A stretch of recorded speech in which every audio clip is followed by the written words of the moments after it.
My name is Kelly, and I'm 23 years old. I just finished my second year at art college, and let me tell you, it's been quite an experience. But before I get into all of that, you need to know where I come from. I grew up in a house where I never felt like I belonged. My parents, Larry and Maria, always made it clear that my older sister, Julie, was their favorite. She's 5 years older than me and has always been a problem for me since the day I was born. Julie seemed to hate me from the start. She would tease me, break my toys, and make my life miserable. And my parents? They would just laugh it off, saying, "Oh, that's just how sisters are." But it wasn't normal. I remember when I was 15, I had a huge crush on a boy at school named Scott. I thought he was the cutest guy ever. I spent hours drawing pictures of him in secret, hiding them under my mattress, thinking no one would find them. But Julie found them, and you know what she did? She put them up on the school bulletin board for everyone to see. I still remember walking into school that day, people laughing, pointing, whispering. It felt like my whole world was falling apart. And Scott, he came up to me, all awkward and nervous, and said, "Kelly, I saw the drawings. Look, you're nice and all, but I don't like you that way." I ran home crying that day. When I got home, my parents were in the kitchen. I burst through the door, tears running down my face. "Mom, Dad, Julie embarrassed me at school. She found my private drawings." But before I could finish, Julie walked in with a smug look on her face. "Oh, come on, Teresa," she said, using the nickname I hated. "It was just a bit of fun. It's not my fault you can't take a joke." And you know what my parents did? They laughed. They actually laughed. "Sweetie," my mom said, wiping tears of laughter from her eyes, "you really need to toughen up. It's not Julie's fault you're so sensitive." That's why, when I got accepted into art college, I was thrilled. It was my way out of that house, away from the constant teasing and putting down. My grandmother was the only one who ever truly cared about me. She was the one who believed in my art and told me I had talent. When I got accepted, she insisted on paying for my tuition. "Kelly," she said with a smile in her eyes, "you have a gift. Don't let anyone tell you otherwise. I'll make sure you get the education you deserve." For 4 years, she paid for everything: my tuition, my art supplies, even some extra money for living expenses. But then, just before my final year, she got sick. I remember sitting by her bedside, holding her weak hand. She looked at me with those kind eyes and said, "Kelly, my dear, I'm so proud of you. You're going to do great things." Then she turned to my parents, who were standing at the foot of the bed, and said, "Larry, Maria, I need you to promise me something. Promise me you'll pay for Kelly's final year. She needs to finish her education." My parents nodded seriously. "Of course, Mom," my dad said. "We promise." Grandma passed away a week later. At the reading of her will, we found out she had left her house to my parents and her jewelry to Julie and me. Julie, of course, quickly grabbed the diamond tiara. "I'll take this," she said. "Kelly can have the ring. She doesn't care about jewelry anyway. Right, Teresa?" I didn't argue. She was right, I didn't care much for jewelry. So I took the diamond ring and put it in a safety deposit box at the bank. I made friends quickly in college. There was Lily, a punk rocker with a talent for abstract art, and Brian, a quiet guy who could create sculptures that would take your breath away. They didn't care about my family drama. To them, I was just Kelly, the girl who could paint like nobody's business. "Hey, Linda," Lily said one day, using the nickname I actually liked. "There's a tattoo parlor downtown looking for someone to draw designs. You should apply." I was unsure at first my parents would lose it if they knew I was working in a tattoo parlor. But then I thought, why should I care what they think? So I applied, and to my surprise, I got the job. The owner, a big guy named Ryan with more tattoos than skin, took one look at my portfolio and said, "You're hired, kid." For the first time in my life, I was making my own money. It wasn't a lot, but it was mine. I didn't tell my parents or Julie about it. I could already imagine Julie's teasing voice, saying, Oh, little Teresa's drawing pictures for tough guys now. How cute. College life was good for me. I threw myself into my studies, determined to make my grandmother proud. My professors praised my work, and I even won a few small competitions. But more importantly, I was happy. The years flew by, and before I knew it, I was finishing up my second year. As summer break approached, a familiar dread settled in my stomach. I had to go home. When I opened the door, I walked into chaos. The living room was full of people, all excited and busy. In the middle of it all stood Julie, smiling brightly as she held up a white dress. My mother was the first to notice me. "Oh, Kelly," she said, her smile fading slightly, "you're home. We weren't expecting you so soon." I stood there stunned. Julie was getting married? When did this happen? Julie turned to me, her smile turning into a smirk. "Oh, didn't anyone tell you? I guess we've all been so busy with the preparations that it must have slipped our minds." I felt like I had been punched in the gut. My own sister was getting married, and no one had even bothered to tell me. "Who's the lucky guy?" I managed to ask, trying to keep my voice steady. "This is Paul," Julie said, pulling forward a tall, handsome man I hadn't noticed before. "Isn't he dreamy?" Paul gave me a polite smile and extended his hand. "Nice to meet you, Kelly. I've heard so much about you." I shook his hand, wondering what exactly he had heard. Knowing Julie, probably nothing good. The next morning, I woke up to the sound of excited chatter downstairs. Julie was holding court at the breakfast table, surrounded by our parents and a couple of her bridesmaids. As I listened to their conversation, I learned that Julie had broken up with her previous boyfriend at our parents' insistence. Apparently, he had been involved with some dangerous people. "Thank God you listened to us, sweetie," Mom said, patting Julie's hand. "Paul is such a better match for you, and his family is so well off." I couldn't help but roll my eyes. Of course, that's what they cared about. Julie, with her usual smirk, turned to me and said, "Speaking of Paul, he's taking me out to dinner tonight." "Not that you'd know anything about that, right, Teresa? Still haven't found a boyfriend." They all laughed, and I gripped my coffee mug tighter, trying not to cry. Some things never change. As the days went by, I tried to stay out of everyone's way. I spent most of my time in my room, sketching and counting down the days until I could leave. But one evening, I couldn't avoid the family dinner. We were all sitting around the table when Julie dropped her big news. "I've decided to wear Grandma's tiara for the wedding," she announced. "It'll look perfect with my dress." "Oh, that's a wonderful idea," Mom exclaimed. But Julie wasn't finished. "You know it would make it even better if I had a matching piece to go with it, like, oh, I don't know, a ring." I froze, my fork halfway to my mouth. I knew exactly where this was headed. Mom's eyes lit up. "Oh, that's right. Kelly, didn't Grandma leave you a ring?" I nodded slowly, feeling sick to my stomach. "Well, there you go," Julie said, clapping her hands together. "Teresa, you'll let me borrow the ring for the wedding, won't you?" I put down my fork. "Borrow? For how long?" Julie laughed, a sound that sent chills down my spine. "Oh, silly Teresa, I mean you'll give it to me for good." "But Grandma left that to me," I protested weakly. "Come on, Kelly," Dad said sternly. "Don't be selfish. It's your sister's wedding day." I looked around the table, hoping to find anyone on my side. But all I saw were expectant faces, waiting for me to give in, like always. "Kelly," Dad said, his voice cold, "either you give the ring to your sister, or we won't pay for your final year of college." The room fell silent. I couldn't believe what I was hearing. "But you promised Grandma," I whispered, tears welling up in my eyes. Julie let out a harsh laugh. "Oh, please. No one cares about promises made to some old woman." I stood up so fast my chair tipped over.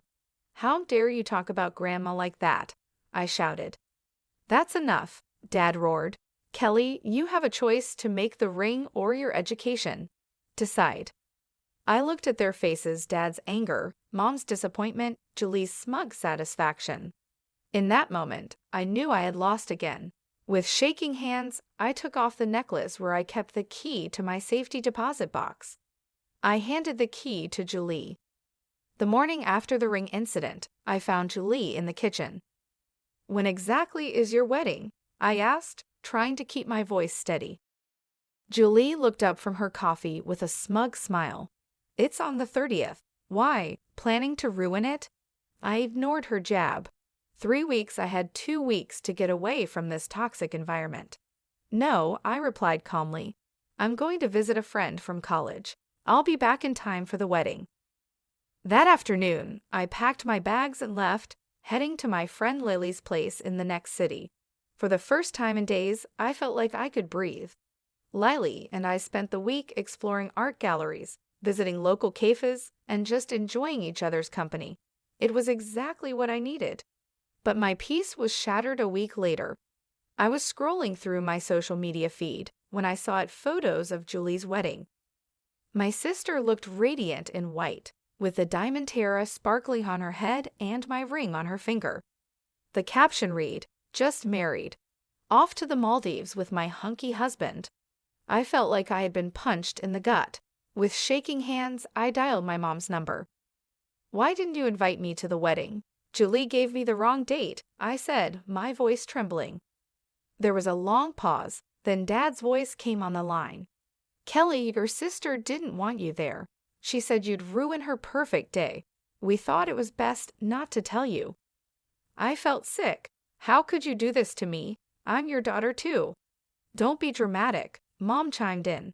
"It's not like you really wanted to be there anyway, right?" I hung up, my whole body shaking with anger and hurt. A few days later, I returned home, only to find that Julie had also come back from her honeymoon. I walked into the living room and saw her with Mom and Dad, looking at apartment listings. I cleared my throat, and they all looked up. "Don't forget about my tuition," I said quietly. "You promised to pay for my last year if I gave Julie the ring." Dad shifted uncomfortably. "Actually, Kelly, we've decided to use that money as a down payment on Julie's apartment instead." It felt like the floor had dropped out from under me. "But you promised. You swore to Grandma." "Plans change," Mom said dismissively. "Julie needs it more. I'm sure you can figure something out." Julie was still laughing, a cruel, mocking sound that made my blood boil. I knew exactly what I was doing when I lunged at her, grabbing a fistful of her hair. Julie screamed, and suddenly everyone was shouting. Dad pulled me away, his face red with anger. "That's enough," he roared.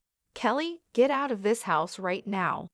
I ran to my room, threw some clothes into a bag, and stormed out, slamming the front door behind me. As I walked away from the house, my heart pounding and tears streaming down my cheeks, I realized something. I ended up back at Lily's place, feeling completely lost and broken. For days, I barely left her guest room, alternating between crying and staring blankly at the walls. Lily did her best to comfort me, but nothing seemed to help. A week passed in this haze of despair. Then one morning, as I listlessly checked my email, I saw a message that made my heart stop. "Congratulations! You are the winner of the annual art school competition. Your prize includes a full scholarship for your final year of studies." I read the email 5 times, not believing my eyes. Then I let out a scream that brought Lily running. I handed her my phone, happy tears streaming down my face.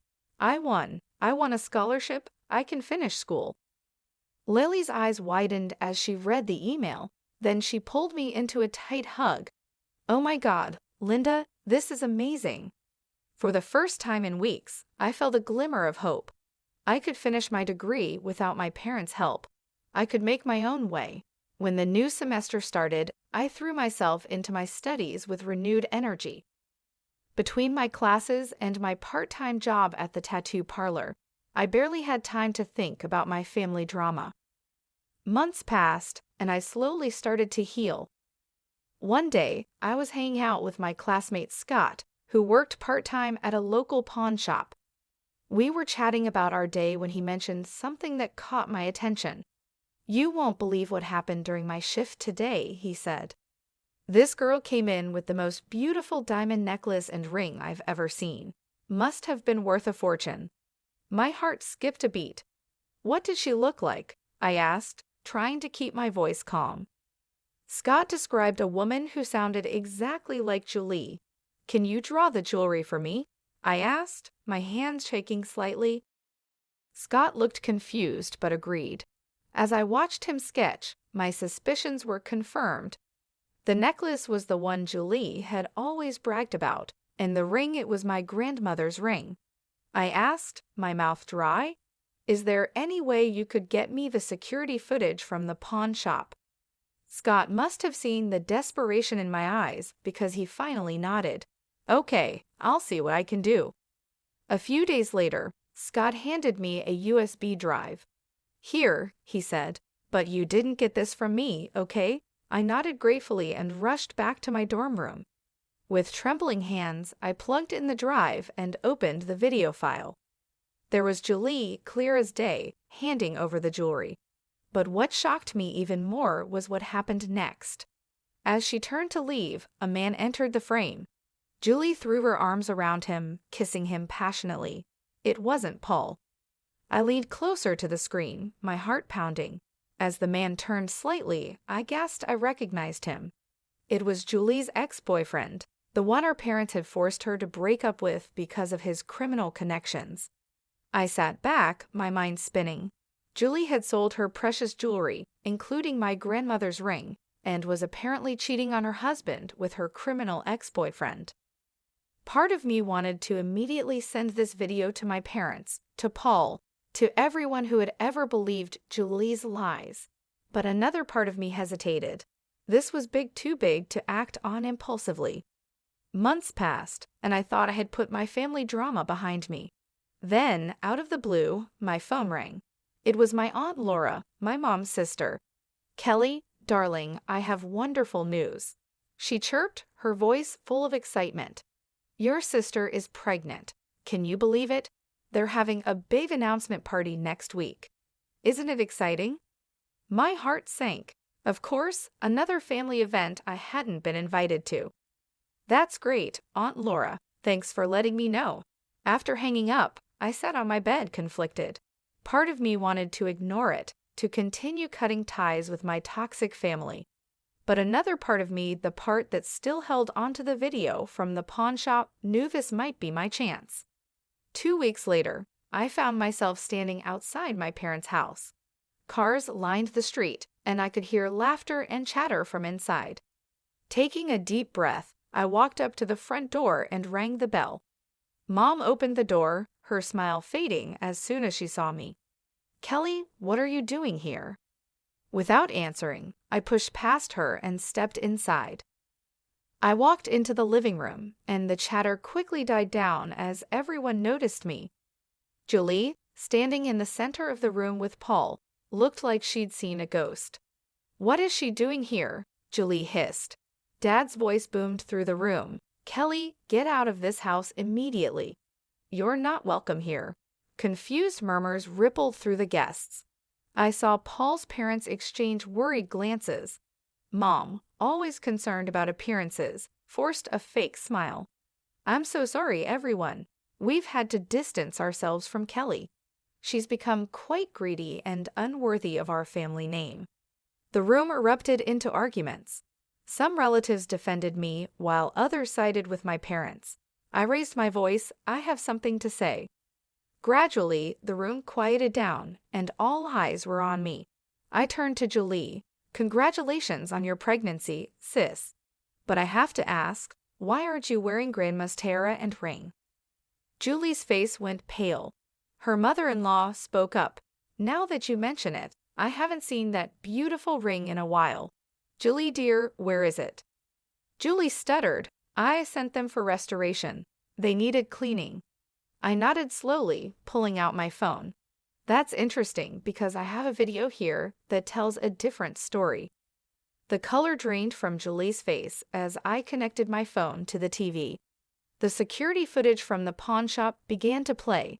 There was Julie, clear as day, pawning the jewelry. Then, the moment that made everyone in the room, gasped Julie, throwing herself into the arms of a man who was definitely not Paul, kissing him passionately. The moment the video ended, chaos erupted in the living room. Paul's face twisted with rage and pain as he turned to Julie. "Julie, what is this? Who is that man?" he shouted, his voice cracking. Julie burst into tears, mascara streaming down her face. "I can explain." Paul's mother stepped forward, her voice cold. "I think we all deserve an explanation, Julie." Paul's father, a stern-looking man, spoke up. "I think we need a paternity test immediately." As accusations flew and tempers flared, I quietly slipped out of the house. I had done what I came to do. The truth was out. For the first time in years, I felt a weight lift off my shoulders. Over the next few weeks, the full extent of Julie's deception spread through the family grapevine. I found out that Julie had been secretly meeting her ex-boyfriend, the one with criminal connections, behind Paul's back. She had been using Paul's money on him and even pawned her jewelry to pay off his debts. The paternity test results were the final blow. The baby wasn't Paul's. It was her ex-boyfriend's. Paul, understandably devastated, filed for divorce. He sued Julie for a large sum, citing emotional damages and financial fraud. Her ex-boyfriend, upon hearing about the pregnancy, disappeared without a trace, leaving Julie to deal with everything on her own. My parents, who had always favored Julie, had to face the harsh reality of her actions. They were forced to take out a big loan to help Julie pay the money Paul demanded. Their golden child had fallen, and they were left to pick up the pieces. In a twisted turn, they tried to blame me for everything. Mom left a voicemail on my phone, her voice bitter and accusing. "Are you happy now, Kelly? You've ruined your sister's life. I hope you're proud of yourself." I deleted the message without responding. Their words no longer had the power to hurt me. As for me, I returned to college, focused on my studies, and started building the life I wanted. I cut off all communication with my family, changing my phone number and email address. The toxic cycle was finally broken. It's been 4 years since that day when I exposed Julie's lies. I graduated from art college with honors, and my final project received praise from both professors and local art critics. Now, at 25, I'm working at the Harmony Art Gallery in the city. It's a dream come true. I'm surrounded by beautiful artwork every day, helping to curate exhibitions, and even organizing events for up-and-coming artists. But that's not all.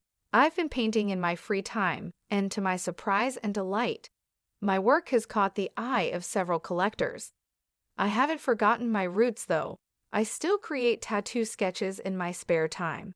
It's become a cherished hobby, a link to the past that reminds me of how far I've come. Some of my designs have even been featured in tattoo magazines, which never fails to make me smile. As for my family, well, that's a complicated story. I've kept in touch with a few aunts and cousins who stood by me during the fallout. They keep me updated on the family drama, though I try not to let it affect me anymore. From what I hear, Julie is still living with our parents. She's unemployed, struggling to raise her child alone. Mom and Dad, facing their own financial troubles, are constantly pressuring her to find a job and move out. The arguments are frequent and bitter, or so I'm told. I haven't spoken to my parents or Julie since that day. They tried reaching out a few times at first, sending guilt-tripping messages and leaving angry voicemails, but I stayed firm in my decision to cut ties.